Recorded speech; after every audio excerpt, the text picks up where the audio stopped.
Assalamualaikum warahmatullahi wabarakatuh. Selamat pagi anak-anak ibu sekalian. Hari ini kita belajar mata pelajaran produktif, kreatif dan kewirausahaan atau PKK. Ya, perkenalkan nama ibu Sriani, MPD. Ibu beralamat di Desa Tanjung Alam, Dusun 7, Komisi 6. Hari ini materinya adalah mengenai sikap dan perilaku wirausaha, ya. Sikap dan perilaku wirausaha. Ini menjelaskan tentang apa? Ya, pertama pengertian kewirausahaan ya pastinya ya. Nah, kompetensi dasar yang harus dicapai dalam materi ini adalah yang pertama adalah memahami sikap dan perilaku wirausaha. Ini ya, bukunya ya. Nah, ini dia. Nanti ditulis kompetensi dasarnya. Ini dua ini ya.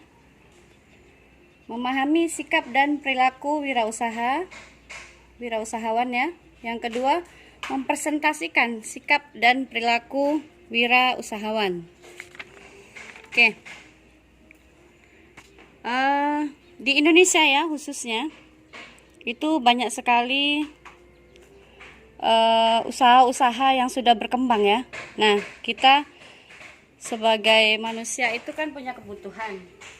Jadi kita harus bisa memenuhi kebutuhan kita dengan sebuah usaha. Kita bahas dulu mengenai ruang lingkup kewirausahawan. Ya, ruang lingkup kewirausahawan itu bermula dari diterbitkannya Impres atau Instruksi Presiden nomor 4 tahun 1995. Ya, ruang lingkup kewirausahawan mencakup yaitu tentang untuk menumbuhkan sikap kewirausahawan di kalangan para pemuda, maka dimasukkanlah mata pelajaran kewirausahaan di jurusan SMK ya. Nah, itu untuk menumbuhkan semangat kewirausahawan. Adapun tujuan dibuatlah Impres ini yaitu untuk menumbuhkan sifat semangat kepeloporan di kalangan generasi muda agar mampu menjadi wirausahawan.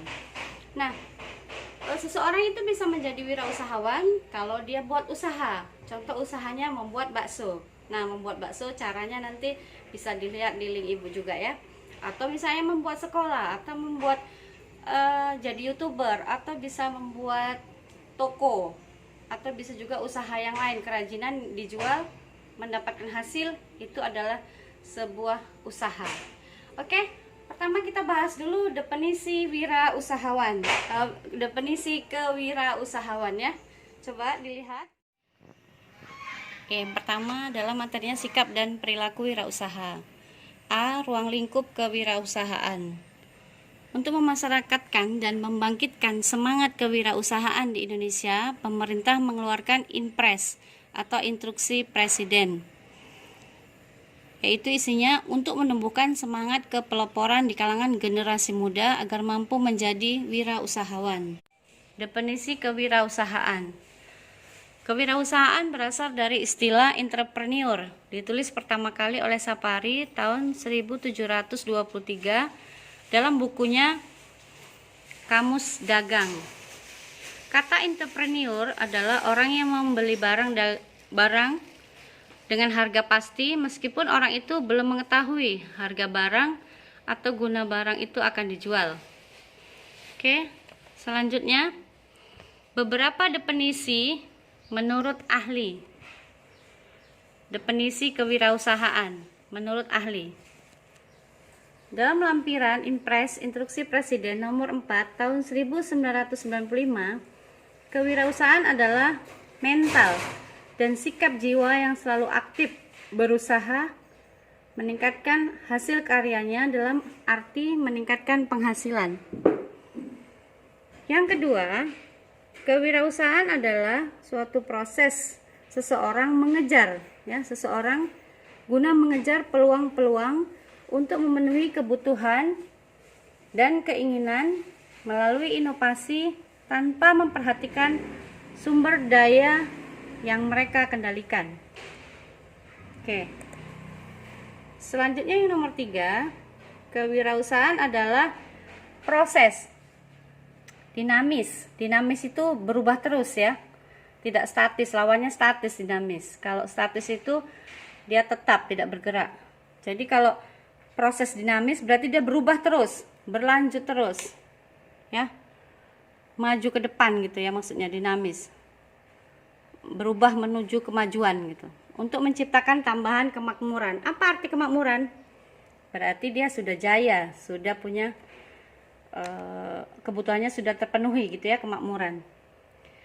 Yang keempat, kewirausahaan adalah proses menciptakan sesuatu yang lain dengan menggunakan waktu dan kegiatan disertai modal jasa dan resiko, serta menerima balas jasa, kepuasan dan kebebasan pribadi.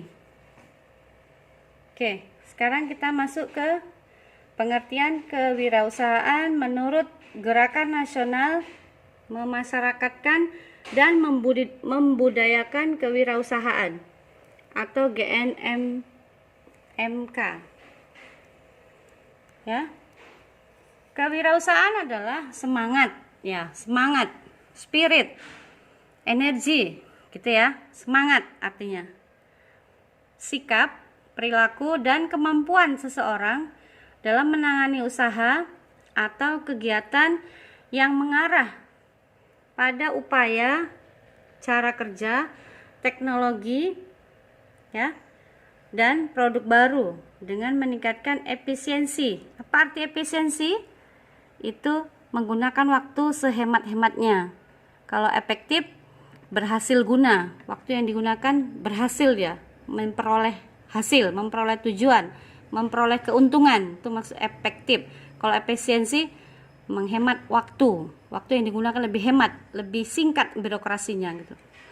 Dalam rangka memberikan pelayanan, servis yang lebih baik dan keuntungan yang lebih besar. Keuntungan atau laba yang lebih besar. Oke. Oke, ini ya. Pengertian kewirausahaan menurut GNMK atau Gerakan Nasional Memasyarakatkan dan Membudayakan Kewirausahaan.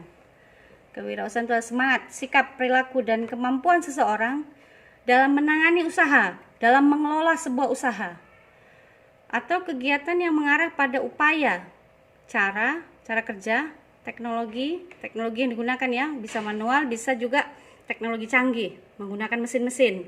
Kalau manual menggunakan tangan.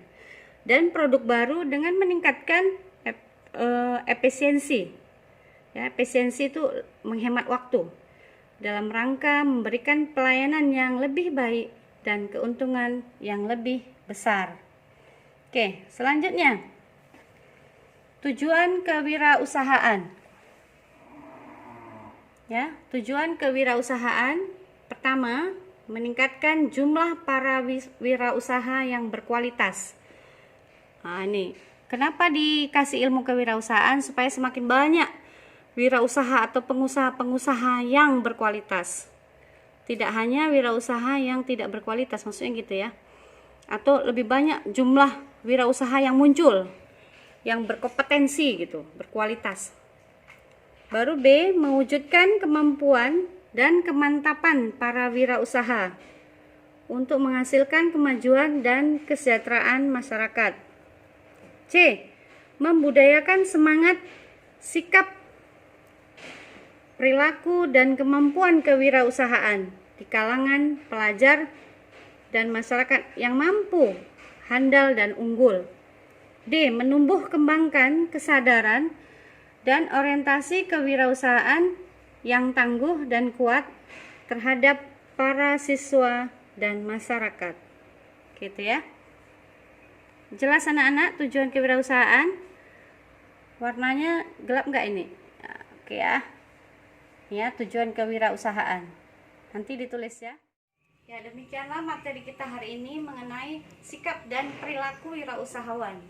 Jadi nanti kamu tulis kembali materi itu untuk tugas minggu depan ya. Ini hanya membaca, mendengarkan video yang sudah Ibu kirim. Oke? Jangan lupa daftar hadir ya, daftar hadir diisi. Dan selamat pagi. Assalamualaikum warahmatullahi wabarakatuh.